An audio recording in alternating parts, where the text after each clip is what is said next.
You know, after going through this last year with this dude sitting directly behind me while watching Halloween Kills, I was skeptical in going back to a theater to watch this supposed final installment. First that happens, and what's next? A dude goes around dressed as Michael Myers while brandishing a knife?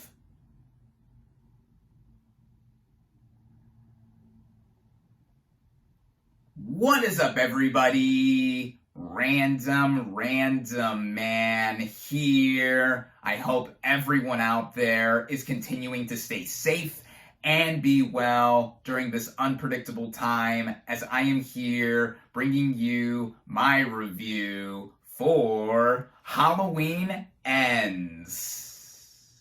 Taking place 4 years after the events of the previous 2 installments, the plot of this slasher film basically follows Laurie Strode, played by Jamie Lee Curtis, who is living with her granddaughter Allison, played by Andi Matichak, and is finishing writing her novel. Meanwhile, Michael Myers has not been seen since, as a cascade of violence and terror soon ignites.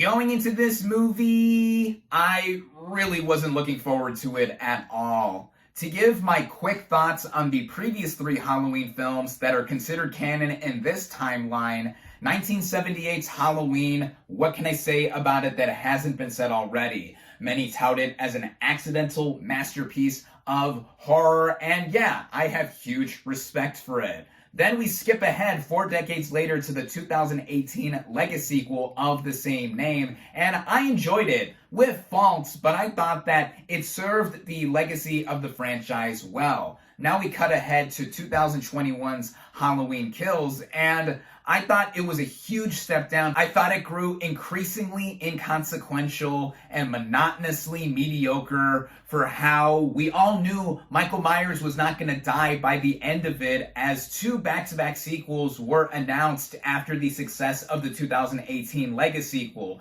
And now we have the second of those 2 sequels with Halloween Ends. Also, the supposed final entry in this entire franchise that has been going on for decades and has taken many shapes, much like the shape / Michael Myers himself. Again, I had low expectations to see this thing, but I was a bit optimistic in seeing how this could all possibly wrap up together, and seeing how this film is not only available to watch in theaters, but also on Peacock, like with Halloween Kills last year, and seeing how I was not a fan of that film, I opted to view Halloween Kills on that streaming service. Starting out with the cast and their performances, we have Jamie Lee Curtis once again playing Laurie Strode, and also for the supposed final time. Earlier this week, she has said in interviews that, yeah, she is for real this time, in this being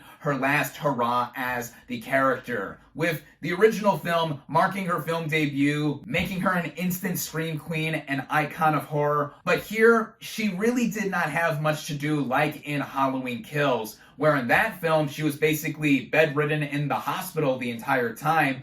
And here, she is mostly in the background, with some quick introduction to her having thought up of a memoir to write and is continuing to go about it, and then also living with her granddaughter Allison. It's always great to see Curtis in this role, and when we do get to see her in the more badass moments, yeah, they are there, and I think that she shows off her physicality at her age. But really, a lot of what was introduced with the 2018 legacy sequel has really dissipated by the time we have gotten to this installment, with Strode as a character just seeming like she's going through the motions once again when Michael Myers does get involved. Then we have Andi Matichak as Strode's granddaughter, Allison, who I liked when we were introduced to her in the 2018 legacy sequel. She didn't get that much to do of note with Halloween Kills, and here she is given a more substantial role, especially when she's introduced to another new character early on, and I thought that she did fine for what she had to do, basically being another Laurie, but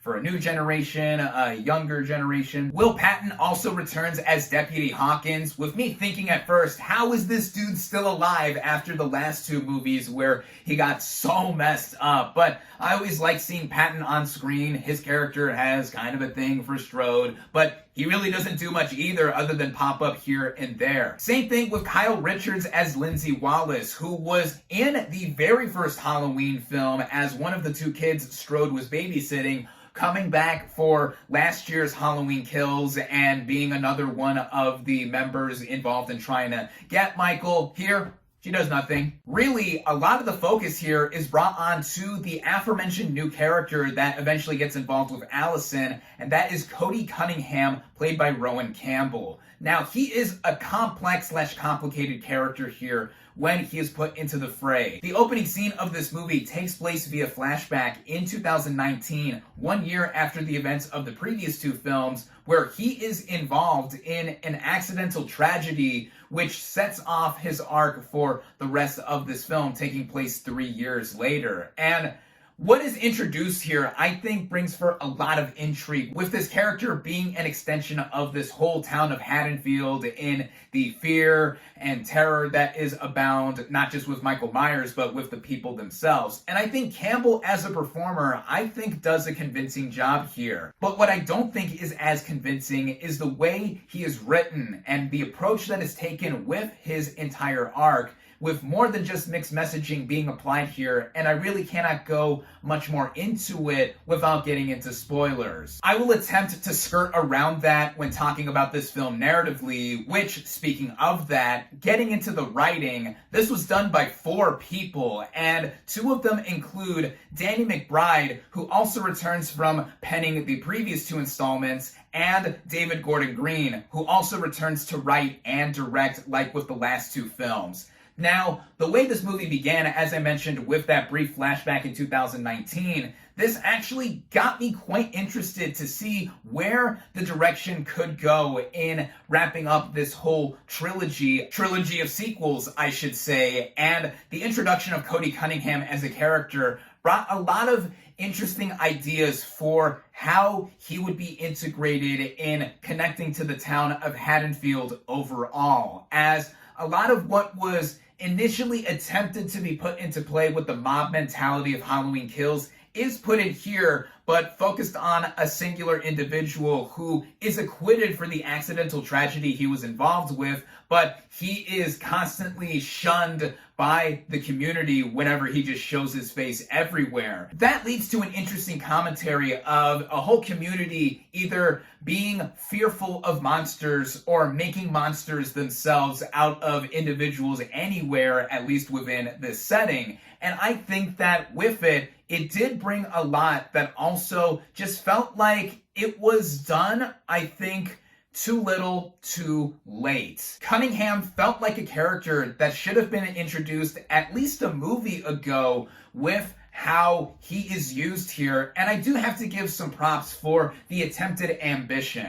There's ambition here that unfortunately goes to huge faults with not only in how his character goes about his arc, but with the overall connection to the main players who have been the faces of this franchise for so long. Again, Laurie Strode is put to the side for a lot of this movie. Michael Myers himself, we only see him once in the first hour, twice going into the second hour, and then of course when we finally get into the supposed final showdown between Laurie and Michael, yeah, that is done, which I do have to say, the action played out in that sequence, yeah, it shows the brutality and physicality of these slasher films, which have been done ad infinitum with the franchise specifically, and yeah, I guess I enjoyed that, but that didn't make me forget what preceded all of that with the first 2 acts or so, as Cunningham is not only attempted to be fleshed out as a character, then there's also a romance thrust in between himself and Allison, which I did not believe in the slightest, romances in horror movies usually don't end well anyway, so I thought what was attempted here was not really worth going into. And with how this even plays out, also in terms of the directing by David Gordon Green, with how it is structured and how the focus is done, conceptually, this is a better movie than Halloween Kills. But again, execution really does matter, and I thought that the way it flowed wasted a lot of what it was trying to work with. The finality that this movie tries to go with feels like a false sense of it, fake finality that I thought also came out of nowhere and just wrapped up a little too cleanly for how this film series, the sequel trilogy specifically, didn't feel like it had a roadmap to itself or was planned out properly. Gee, that sounds familiar, right? Why did we need 2 sequels to Halloween 2018? I don't know, but it was done, of course, because on a technical scale, the movie didn't really do much to wow me with those factors, the way it was shot, the way it was edited. Even for this movie having just a lot of talking scenes and not a lot of action until we get into that final showdown, I thought the movie was back and forth on that, with the moments of dialogue being cut together and it looked like the audio wasn't coming out of the mouth of somebody who was talking with their back to the camera. Stuff like that I noticed because the movie was moving at such a slower rate initially, which I didn't mind, but when the film wasn't going in a direction that felt like it was going in a focused way, yeah, that is when I saw all the issues that I felt stuck out in my mind. And speaking of how the movie ran too, the film runs for about an hour and 50 minutes, of course less without the end credits, but I thought that it just spent so much time specifically with the Cunningham character, and it makes me wonder what fans are even gonna think of this kind of commentary or just what they do with this character specifically, as it did not feel like a Halloween movie for most of it. I will give points for what this movie attempts to do differently from other films in this series, and in connection to the previous 2 films, yeah, it's not trying to be a regular slasher film from the first glance, but as it plays out, I thought that it really just didn't feel like something that went all together and had a sense of closure to it, even though on screen it said that we did. But no, it just left me feeling conflicted at first, but the more I thought about it, in the brief time that I finished watching this movie behind me, and I have set up talking about this in my review right now, the more this movie pissed me off. This is also not my general aversion to horror movies talking here, as I should have been on board with this movie on paper, as I've said. And even in comparison to Halloween Kills, say what you will about that film, I am not a fan, as I've established.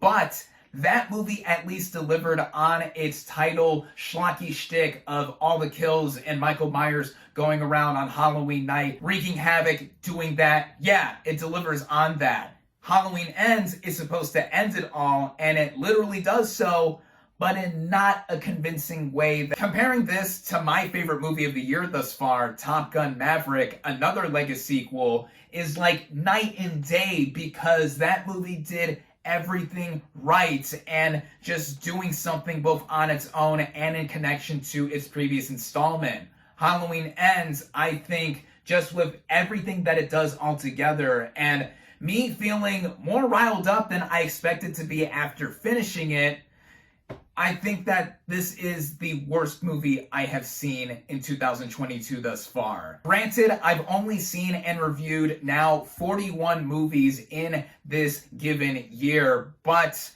all that this movie did and all that it failed to do by the time the ending credits started, which, by the way, what is up with horror movies this year ending with certain needle drops of popular songs? This is the 3rd one by my count that did it, and it did it with a song that I love, but And speaking of horror, this has been quite a year for horror, as I've said in my previous review for Smile, which is an infinitely better movie than Halloween Ends. I would say if you're going to go out to the theater and see a horror film, see that. Don't see Halloween Ends. If you were going to see it, I felt like a lot of people were going to watch it at home on Peacock like I did, but even then, don't even waste your time with it. In case it wasn't already clear by now, I think that Halloween Ends is awful. It is a terrible trilogy ender, and if this really is the final installment of the franchise, then that is one of the bigger positives coming out of this movie. It should stay dead. Do not try to resurrect it like it has been attempted to be done before, but Hollywood is going to try to do so anyway, maybe several years from now or sooner. It is what it is if that ends up happening. Do not waste your time. Do not waste your money. I really do not recommend it. My final verdict for Halloween Ends is 1.5 out of 5 stars.